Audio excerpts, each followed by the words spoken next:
All right, here we are. Good morning, everybody. It's the best time of the day again. Yeah. Sometimes you think to yourself, well, I don't know if it's going to be the best time, but today, totally. And all you need is a cup or mug, a glass, a tank, Chelsea stein, a canteen, jug, a flask, a vessel of any kind. Fill it with your favorite liquid, not your second favorite liquid. That would be insanity. And join me now for the unparalleled pleasure, the dopamine hit of the day, nay, the week. It's called the simultaneous sip, and it happens now. Go.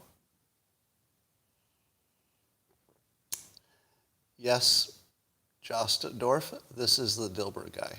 But don't hold that against me. You say contrast is good, but pointing out hypocrisy isn't. Pointing out, yeah, you can point out, somebody asked me a question about hypocrisy versus contrast. Hypocrisy never convinces anybody. Because if you say to somebody, hey, you blamed me for doing X, but you did X last year, are they going to stop blaming you? It's never worked in the history of the world. But contrast works. They're just different things. To answer your question, well, the New York Times is in the news twice today, both for fake news. Now, I'm not saying it's fake news. I'll let you judge. But if you're the New York Times and you yourself are in the news twice, and both times it's for spreading potentially fake news, that's not a good day. Washington Post getting a little pushback too. I'll tell you about that. So the New York Times had this headline, breaking news. I think this was yesterday. The Delta variant is as contagious as chickenpox and may be spread by vaccinated people as easily as the unvaccinated, an internal CDC report said. So that's pretty bad. New York Times, paper of record, telling us this new variant is as contagious as chickenpox and may spread just as easily if you're vaccinated. Wow. Pretty bad, isn't it? All right, here's what a spokesperson for the Biden administration, who's spokesperson on the COVID stuff, I guess. Ben Wakana, not from Wakanda, but Wakana. He said, vaccinated people do not transmit the virus at the same rate as unvaccinated people. And if you fail to include that context, you're doing it wrong. That's right. The Biden administration just called out the New York Times for fake news. And really, really big fake news. This is the kind of fake news that kills people. Let me say that again. This is the kind of fake news that kills people. Because it's reporting that whether you get vaccinated or not, the difference is less than you thought it would be, because you can still get it and still transmit it. Now, it turns out that that's just not true. What does seem to be true is that you could have the same amount of virus in you, in your nose and your mouth. But apparently the rate of actually transmitting it to other people is not even close. If you're vaccinated, you don't transmit it. But how is that possible? How is it possible that you could be vaccinated, have the same amount of virus in your nose and your mouth, which is presumably where it gets out, and you don't spread it, but the person right next to you who's unvaccinated with exactly the same amount of virus is spreading it? How do you explain any of that? Well, I asked this question on Twitter just moments ago. I haven't seen the answer yet. But I asked this. One of the things we know about people who have COVID symptoms is that they don't know their lungs are degrading. And so people just breathe deeper and harder to compensate for the fact that their lungs aren't as efficient. But they don't necessarily know they're doing it.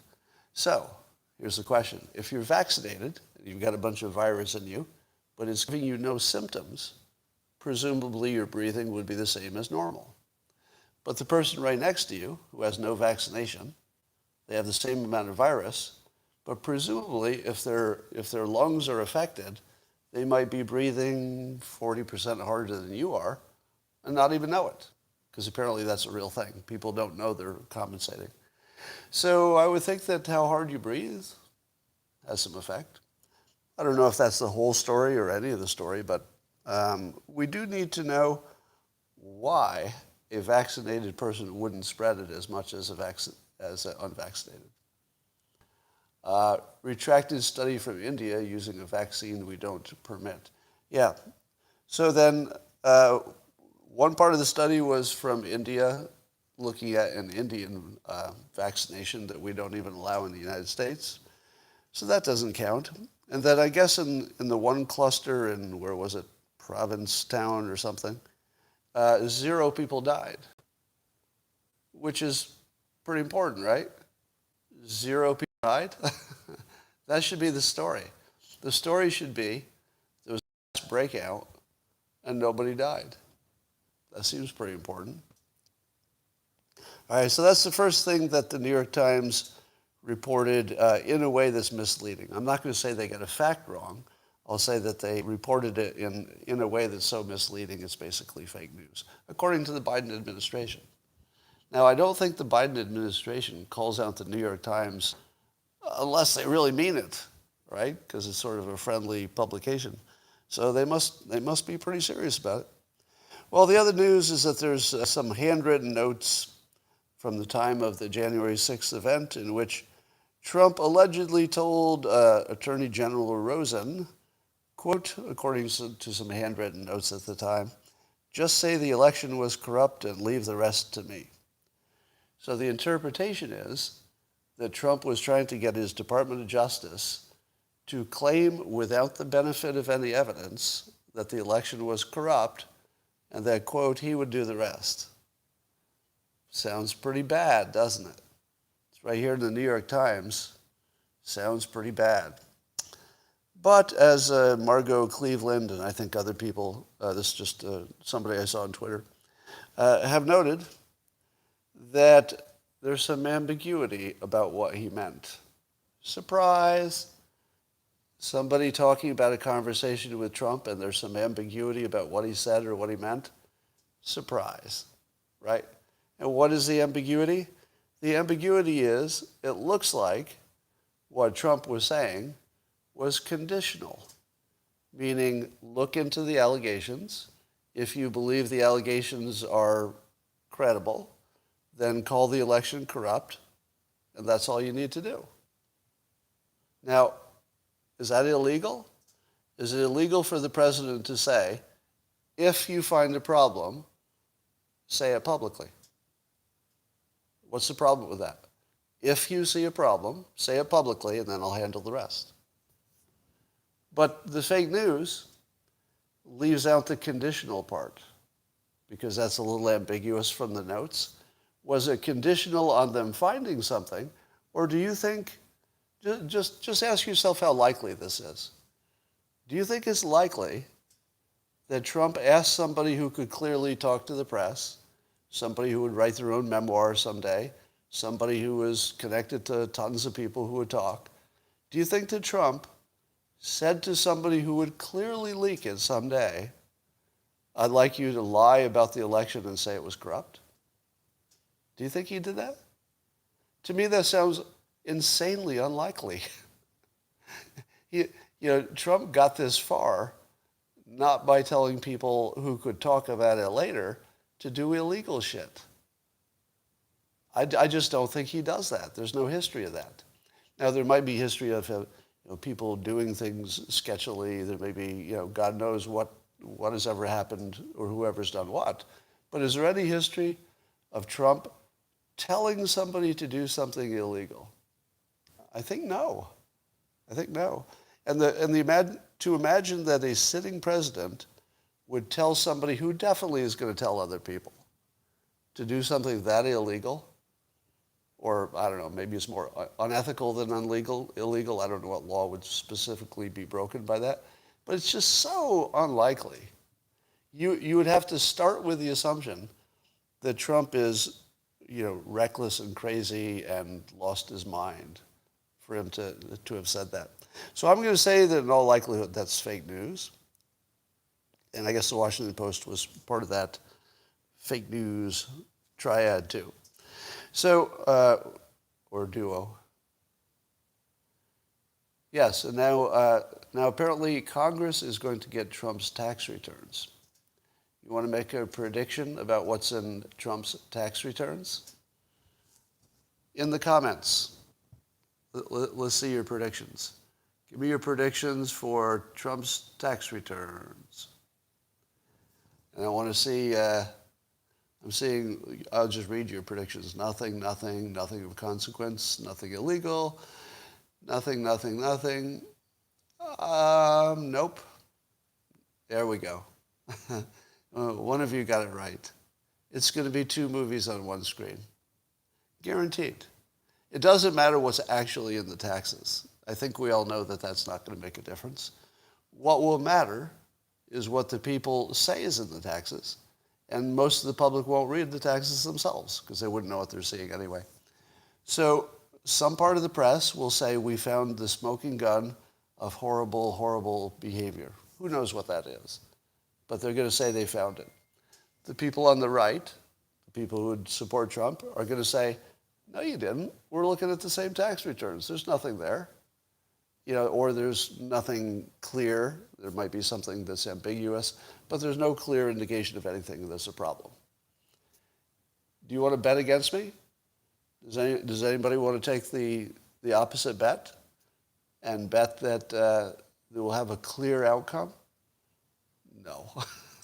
There isn't the slightest chance we'll have a clear outcome. Here's how you can predict this. You can predict it because it's a complicated subject. That's it. If it's complicated, the public can't check it themselves. So the press can just say any frickin' thing they want about it, and people will say, well, I'm not going to check the tax returns myself, but the Daily Beast said there's something bad in there, so what are you going to do? Yes, as James is saying here, the appearance of impropriety. You're going to get all kinds of stories about what if. But what if this indication of revenue is connected to something bad? There's no evidence of it, but what if? What if this is telling us something bad? Or how about this raises a red flag? There's no evidence of anything bad, but it raised the flag. There's a flag. So I feel like it's going to be endless options for the anti-Trumpers to just run stories of generalities and vagueness and innuendo and accusation. So, if the IRS hasn't found a problem yet, an illegal problem, and apparently there's no suggestion that they have, what are the odds there is a problem there? What are the odds? And if there is a problem, it's usually something that the accounting firm takes care of. What if Trump paid little or no taxes? Isn't that baked in? Would you want a president who did not take advantage of the tax laws the way they're written? Not really, right? Would you want a president who paid millions of dollars extra in taxes that were not necessary if that president had simply followed the existing laws of taxes and took the advice of accountants? So if he paid no taxes, it's just going to look like he knows what he's doing and he has good accountants. I just don't think that's going to hurt him. I mean, they'll make something of it, but it won't be a difference. All right, let's talk about hospital risk. Why are we not seeing evening reporting on how impacted our hospitals are and where they're headed? Why is that? Is it because it's hard to gather? It would be hard, but not without. I think you could check the top 10, hospitals and top 10 metropolitan areas, and you'd have a pretty good idea what's going on. So why don't we see that reported? Is it because that's no longer a goal? Do we not have a worry about the hospitals? Because I feel as if once you have half the country vaccinated, and it's mostly the people who get the sickest are the vaccinated ones, do we have any risk? Is there any risk going forward that the coronavirus will crash our hospitals for more than, say a week or something? I feel like there's no risk, is there? Or it's so small that it's just not a national problem. So I don't know the answer to that, but if there's anybody who could put some numbers on that and tell me where we're headed, because I feel like the public should know that. It's a pretty important thing. Just skipping topics here for a moment.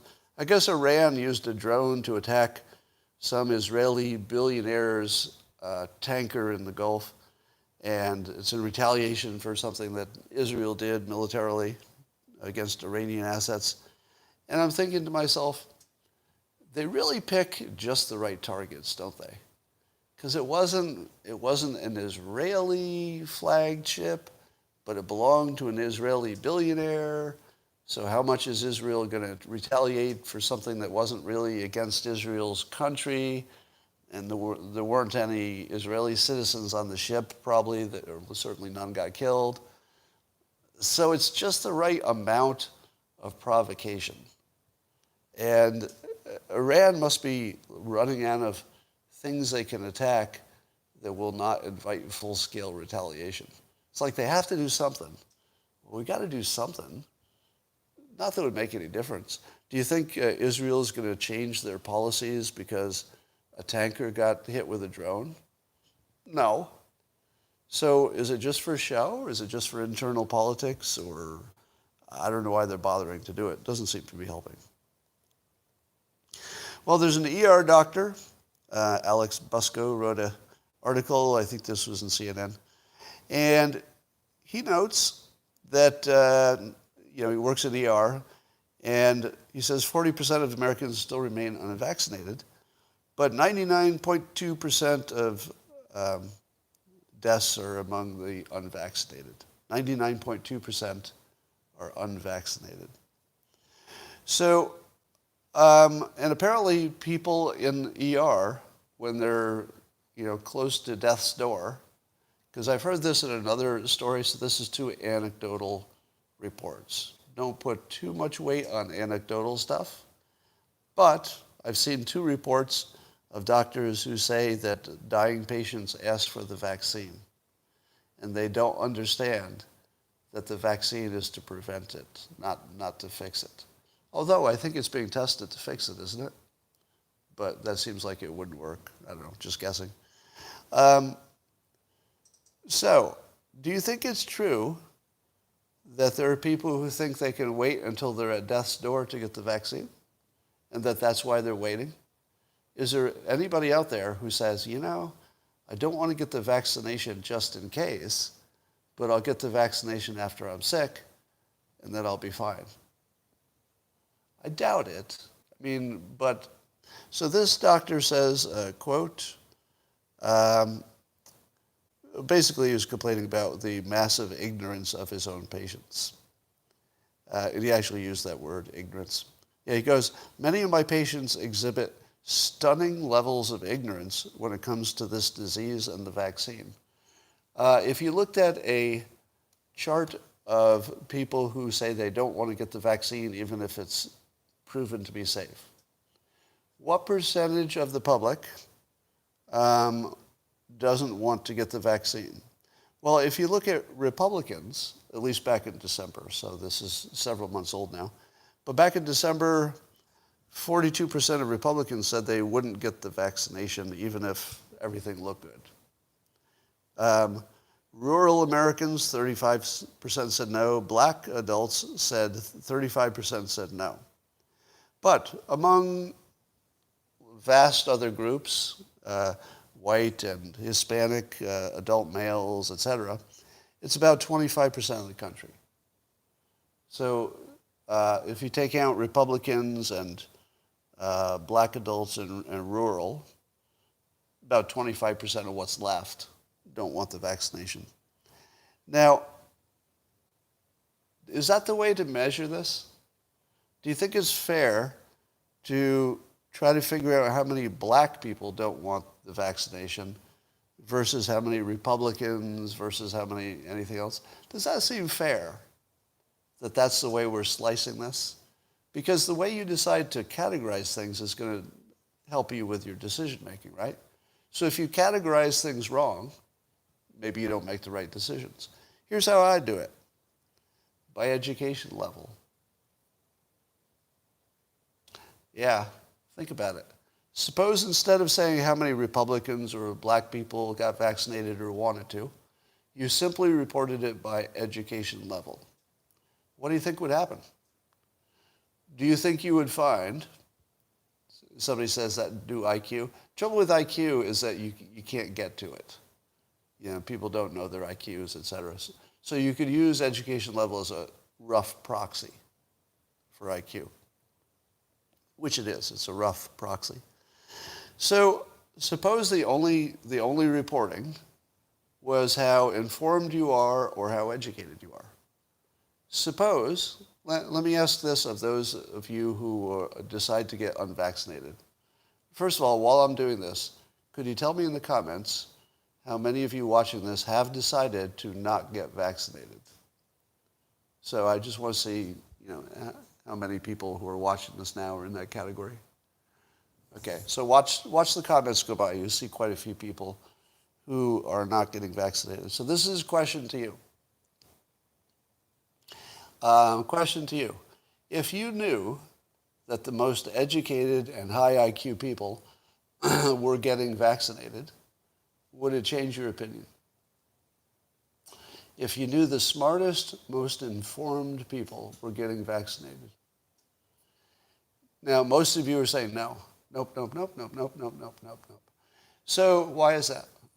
Can you explain? I know it's hard in the comments because the comments are short, but could you explain why you would not be influenced by all the smartest people getting the vaccination? I'm not saying you should. I'm just wondering about your thinking. So I'm not trying to influence you. I'm curious. That's not how we make decisions, right? You don't want to look at the smart people to make your decisions. Now, can you give me an example in history where the least smart people made the best decisions? All right. And that's by the way, that's a serious question. I don't even know the answer to it. Usually I ask questions where I kind of know the answer, but I'm not leading the witness this time. Give me an example. Let's say in the United States and the past 20 years. So United States past 20 years. How many decisions did the smartest people get wrong while the dumbest people got it right? Can you give me some examples? Somebody says Iraq. I don't know that the data would show that. Would it? I don't know. How about Hunter Biden selling art? I don't know. The war in Iraq. I don't know that that's ever been studied. Have we ever looked at the difference between education level and support for the war in Iraq? I doubt we've seen that. War on drugs. That would be interesting. Are you saying that the dumb people, not the dumb people, but you're saying that the most educated people thought the war on drugs was good? I don't know that the evidence would suggest that. Climate change? Well, yeah, climate change is a tricky one because it assumes that you know the right answer. And we don't. I think with climate change, you still have to play the odds. It's not a yes-no situation. You have to play the odds on that one. So I don't think you can use that one. Wokeness? Oh, that's a pretty good example. Yeah, the wokeness would be an example where the high education people think it's a good idea, and it's obviously not. But I don't know if research would back that up. Anyway, if Rasmussen or somebody wants to do a poll to show us if the most educated and informed people are getting vaccinated more than other people, would be interested to know. Now, I'm not saying you should make your decision based on that, but wouldn't you want to know? I'd want to know. Food pyramid and trans fats. No, that's just an example of smart people being wrong.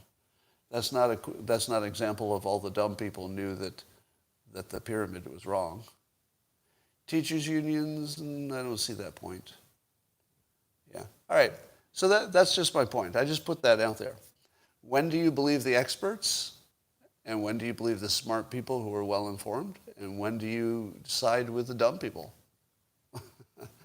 Do you ever feel exposed and maybe a little bit, well, let's put it this way.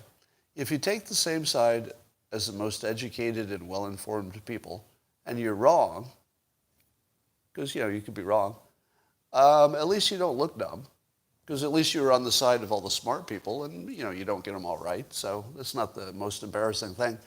But suppose the smart people were on one side, and the dumb people were on another side of whatever the issue is, and you sided with the dumb people, and you knew it.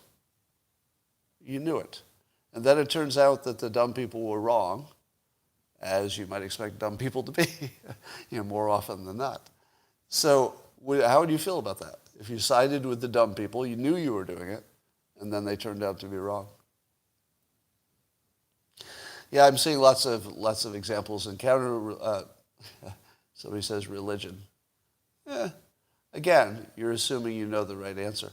I guess the problem is that a lot of these issues we don't know for sure or agree on what was the right issue. So you'd have to have a topic where somehow we all agreed what was the right issue in the end. I don't know if there are any. So there are two lawsuits, very similar, happening now in Hollywood.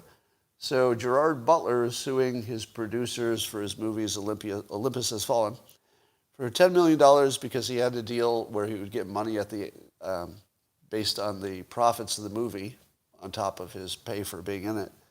And allegedly, the Hollywood accounting is making it look like he has no profits, when in fact there are lots of profits, but they're giving him none.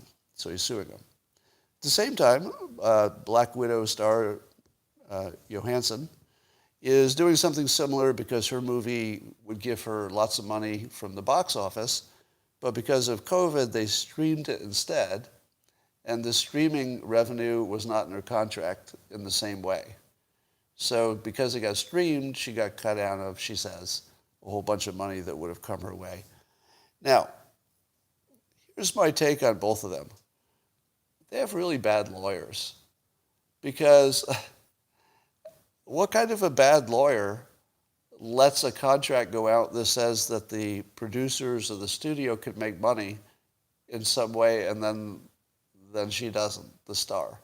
If the whole point was that she's going to share in the profits, you've got to have a bad lawyer to say, my star will share in the profits, but only certain ones. That's crazy. That's like the worst lawyering I've ever heard.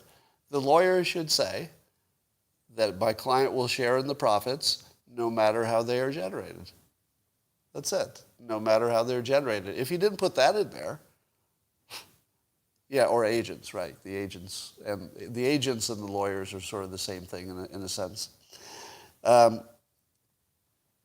And then with Gerard Butler, let me tell you how this went when I negotiated my Dilbert TV contract. So I was working with one of the top lawyers in the industry, very experienced top lawyer who knows how everything works.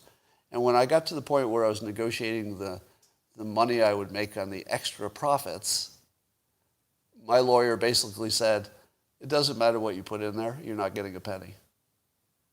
That's what my lawyer told me. Doesn't matter what you write there. They're going to game the accounting so you don't get anything.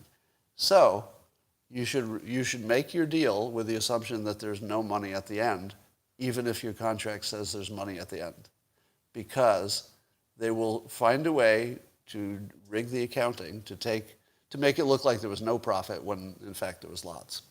Now that's exactly what's happening. The Dilbert animated show from years ago still runs on a number of platforms, and how much profit do I get? Zero. Do you think that it really has made zero money?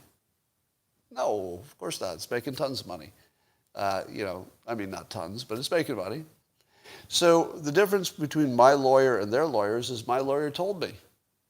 My lawyer said, you're not going to get any of this money, even though your contract clearly says so. It's never going to happen because they're crooks. He didn't use those words, but he made it very clear that you're dealing with a criminal enterprise, basically. Yeah, again, those were not my lawyer's words, but he made it very clear that it's basically a criminal enterprise, and don't go into it unless you understand that. You will get an initial check, and that's your money. Basically, you're done. The rest is just a con game, basically. So, but there are people like Robert Downey Jr. who did make lots of money on the profits of the movie. So how do you explain the fact that Robert Downey Jr. makes it work, but Gerard Butler and Scarlett Johansson did not. And the answer is maybe better lawyer, number one, maybe better lawyer. But number two, they can't make Iron Man movies without Iron Man. They could make movies without Scarlett Johansson. If they wanted to replace Gerard Butler in the Olympus Has Fallen franchise or make something like it with a different name or something, I feel like you could make those movies without Gerard Butler. Just, put somebody else there. And I think you could make movies without Scarlett Johansson in, Black Widow type movies. But you can't really make Iron Man without Robert Downey Jr., can you? So, I like the comment. Somebody's saying Doctor Who. If you watch the series Doctor Who, British series, they replace the star every year or two so that the star never has any power, which is pretty clever. It's a fucked up thing to do, right? I don't know if that's the reason they do it. There may be some other reason. But the Doctor Who series that's been on forever, they replace the main star every year or every two or something. And that way the star is never powerful enough to take too much of the profits. Pretty clever. All right.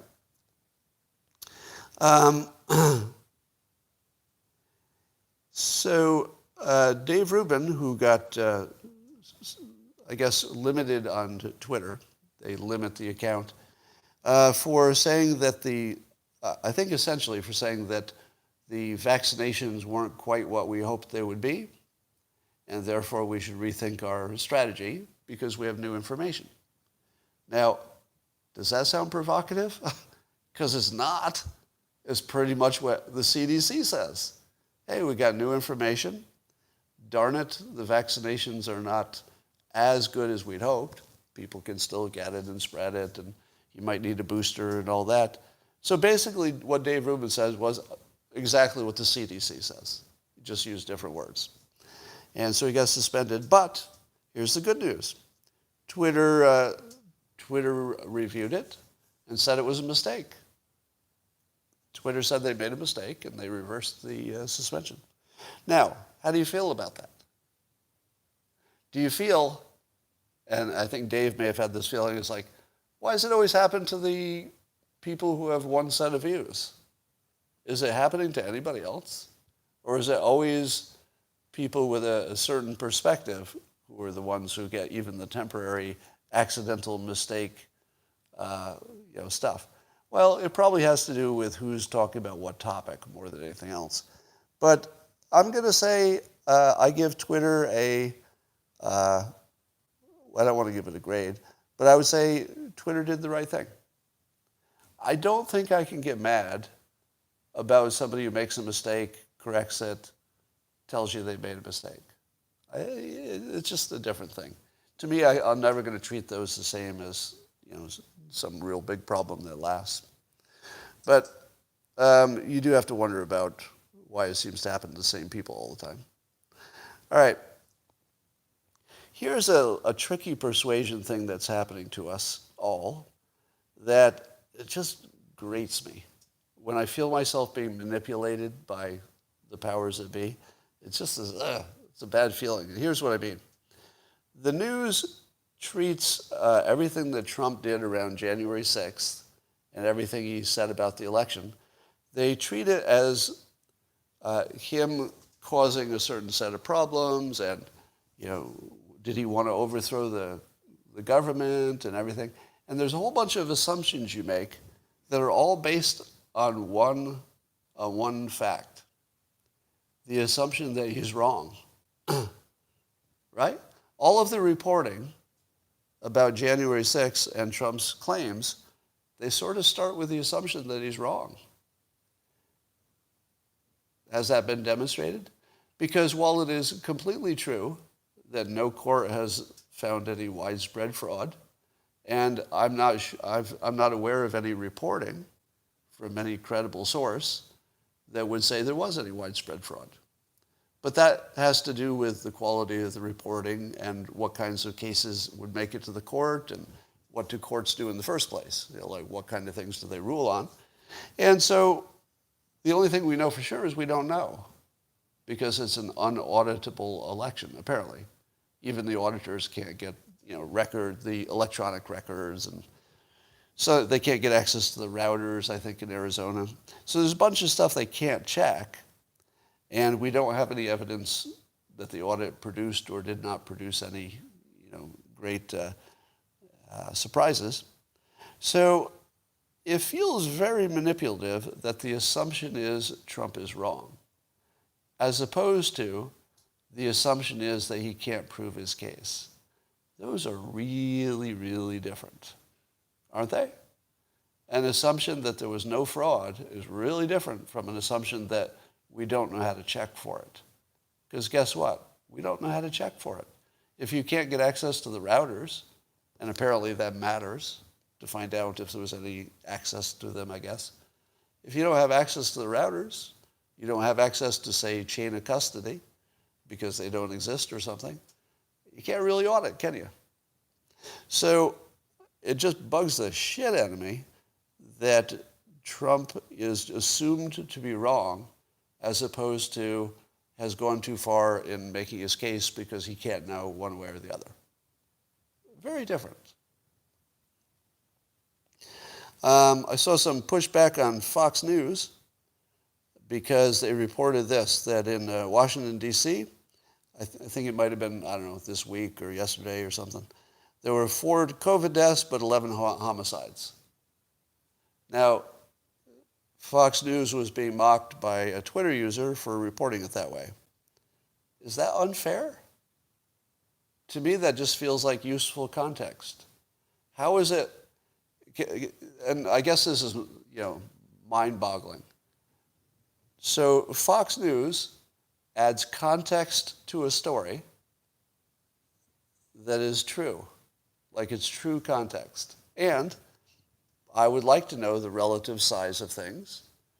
I feel like this is a plus. It's not the whole story. And obviously you have to look at the rates of increase, right? If the rate of increase of homicide is 20% or 40%, it's pretty alarming. But it's not like a virus, right? A virus can go to the moon, whereas homicide up 20% is horrible, but, looking at it today, snapshot can be misleading. So I think, if they wanted to add a little extra context, they would have to say, very much like when we were afraid of AIDS in the early days, it wasn't how many people had it, it was how many people you were afraid were going to get it. Whereas with homicide, it's really about how many happened.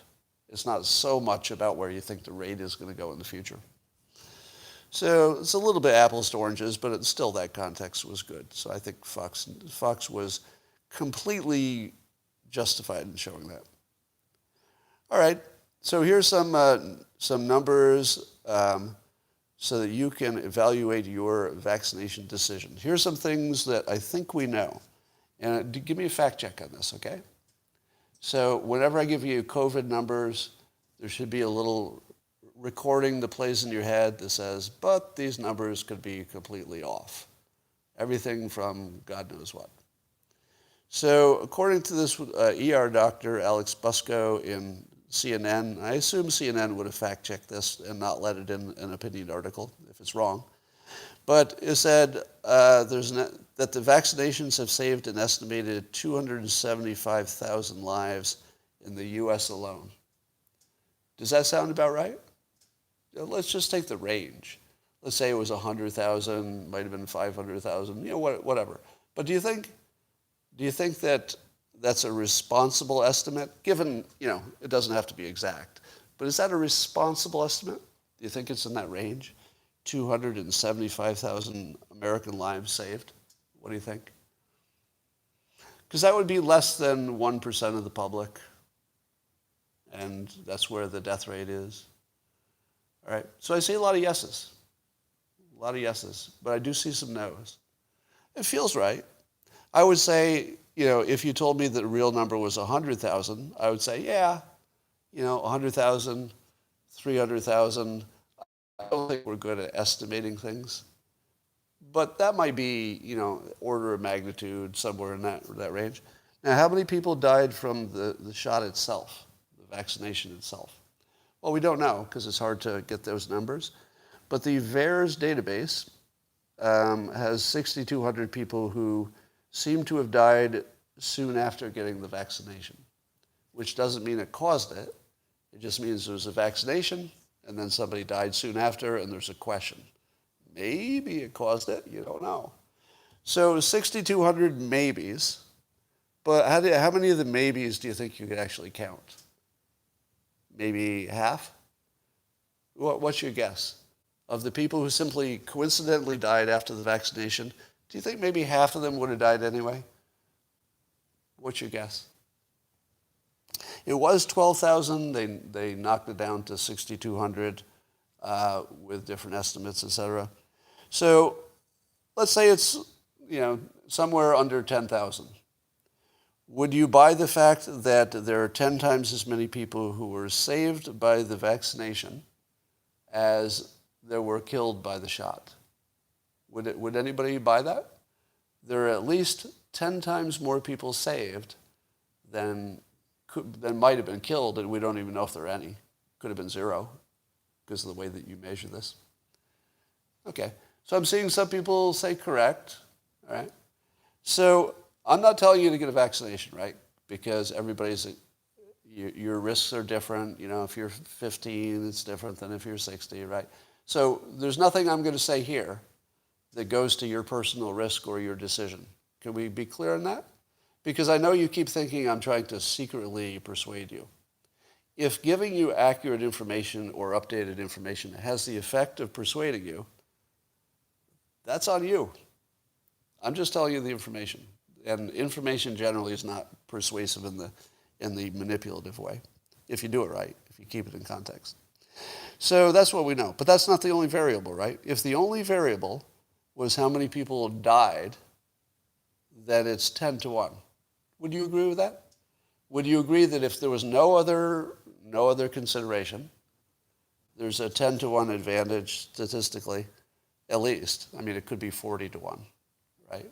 The range is anywhere from like 10 to 1 to 100 to 1, but at least 10 to 1 advantage of getting the vaccination based on what we know, right?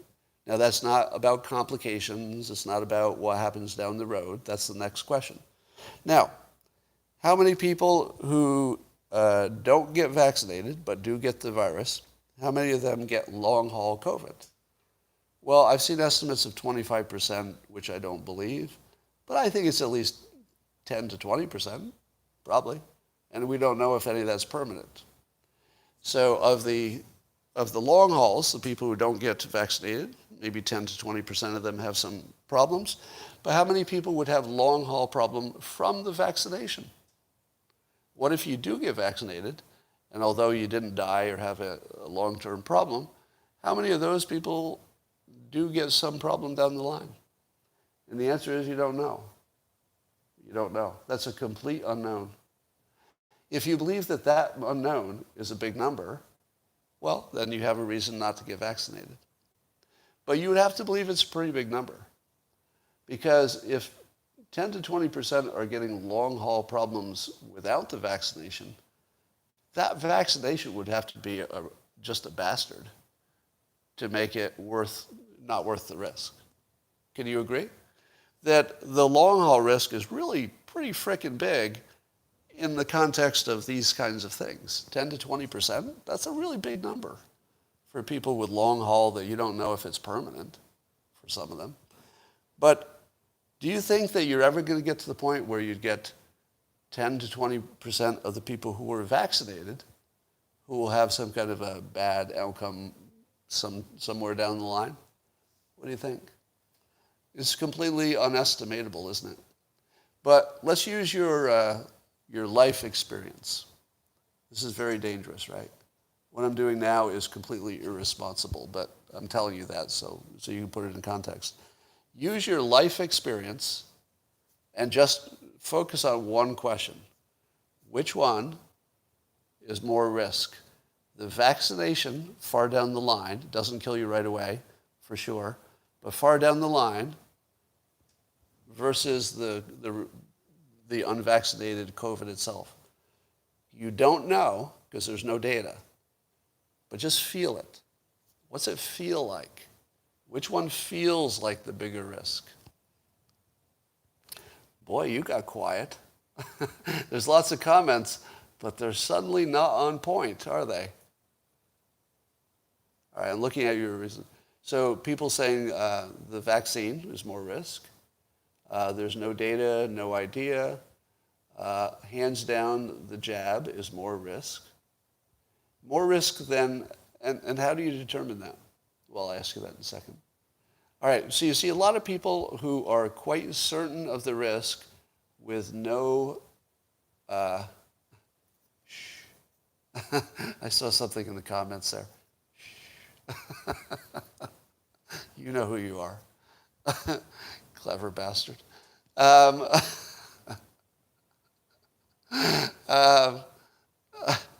Sorry, that was funny. So here we are. What do you think of the fact that people with no data have certainty about something? What does that tell you? People with no data, because you don't know if the vaccination will cause a problem in the future. No data. And you also don't know if long COVID is a real long-term problem or really just a short-term one. Don't know. But explain this to me. Explain what would cause your sense of certainty when I think you would all readily admit there's no data. So there's no information by which to make a decision, none whatsoever, and yet you have achieved certainty among two choices of which you have zero information. Explain that. Now, I'm not saying that you're wrong. I'm only questioning what got you to a point of confidence and certainty with no information. Because there's something in your life experience that got you there, right?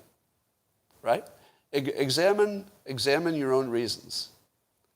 Somebody said intuition, and I think you're close to it. There's a feeling. You have a feeling, right? And it's based on your life experience. You might call that feeling intuition, right? It might be a question of trust. Your life experience gives you a certain amount of trust in the experts, the medical experts.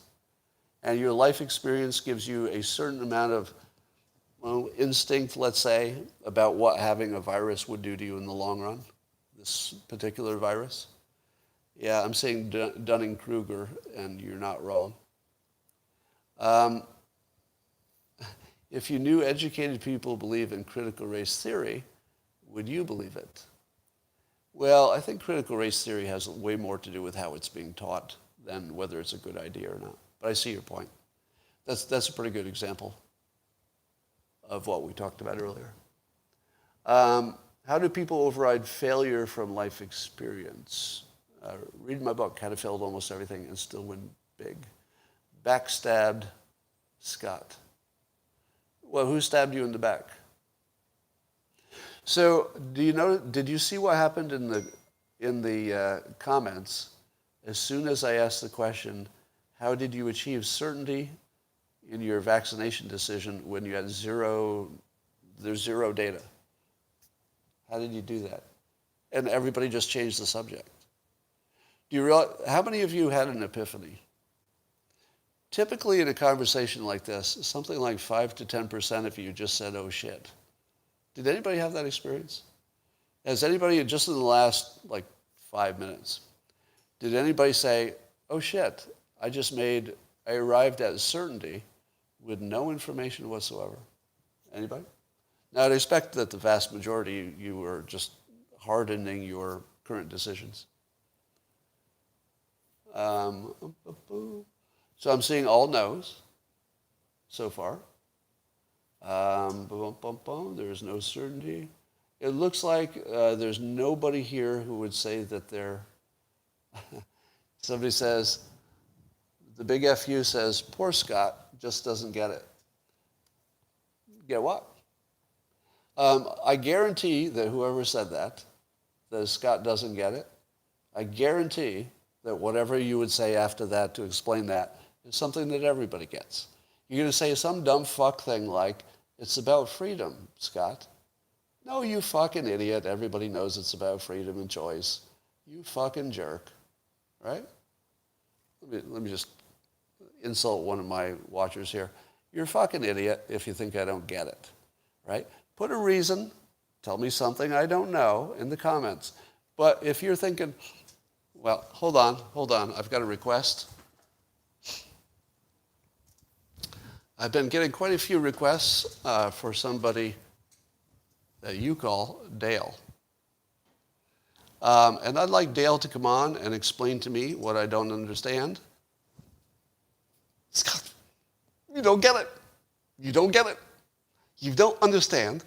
It's about personal choice. Yeah, I understand that. I say it all the time. In fact, every single day, I've said it's about personal choice. Every single fucking day. Well, what you don't understand is that these have not been FDA approved. You don't understand. You don't get it. They haven't been FDA approved. I know that, and I know what it implies. I know what it implies for risk. I incorporate that in all of my decision making. Well, but you don't get that the VAERS database says people are dying from the vaccination. You don't get it. You just don't get it. I just talked about it. I gave you the number.